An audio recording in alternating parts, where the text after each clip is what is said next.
I get goosebumps every time I come to this place.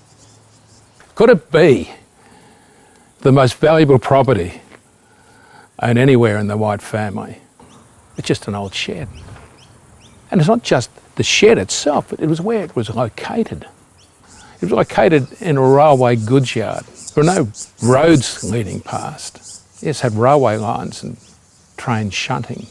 And they had established real estate agents that were there in their fine offices. Wonder what they thought when someone just opened in the goods yard down the road. How seriously would they have taken him as a competitor? How would it be possible from this shed for a great business to be created? There's nothing much inside it. Time passed, other buildings replaced it. As a centenary approached, we became increasingly obsessed about finding the shed. Did it still exist? Where the hell is the shed? How are we going to have a centenary without our shed? The effort to find the shed was unrelenting. In response to some advertisements and rewards, there it was, standing on a property just being used as a feed barn. People have said how insulting for the memory of Ray White that it's been used as a feed barn, but that was how the shed was initially designed. One of the first visitors to the shed was our father. His memories are pretty vivid. Well, here it was. This is where the office was, the main office, and behind this there are all sorts of storerooms. There were places there where they had separators and machinery from farms. There was all types of things. There was an insurance company office, and in all, I think one of the most interesting things, they didn't have space for a Model T Ford.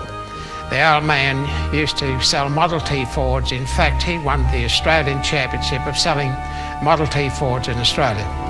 What a strange thing it is to be back at this office or shed. The last time I was here was when I was 8. Our family left Crow's Nest in 1924 and went to Brisbane.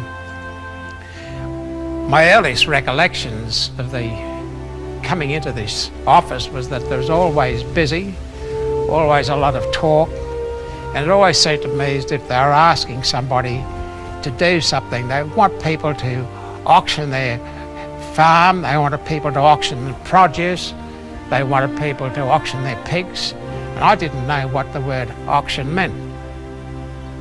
In those days, the dairy farmers around Crow's Nest came from Germany.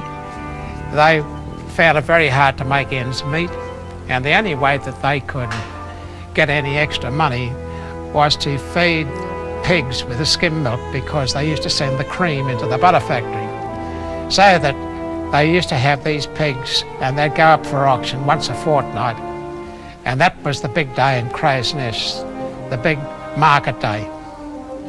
And that was where my father used to have these pigs sold, and there used to be thousands of pigs, and of course I think I can still remember the smell. The local residents in Crow's Nest had created a fabulous historical village. So we were able to move the shed and have it restored in one of the most exciting environments dedicated to Australia's history that can be imagined. We had to bring it back on a truck. We acquired Ray White's old original home and moved it here to be adjacent to the shed. And since then, a lot of good things have happened inside the shed. All our elite members' names are in the shed. We've got memorabilia and information about an increasing range of activities the company is involved in. The shed has come alive again. How do you value something that was integral to the creation of this company? How do you value an icon?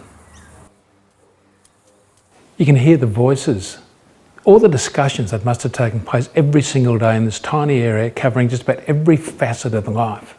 Alan, when recalling his memory of the shed as a very young boy, he remembers the smell. The livestock must have come in and out of this place, as well as machinery and produce and real estate contracts. What a hive of activity it must have been. People often ask, where did you create your values statement? How did that start? What was the beginning of it? It began right here. Right from the start, the first day of this company has been consistent with our values, the way we now express our values. Ray was proud of every deal, of every sale he made. He'd talk about that over dinner. And seeking to be proud of every sale, of every transaction, is what has propelled our family-owned and led group to market leadership across Australia and New Zealand. Constant family values for 110 years.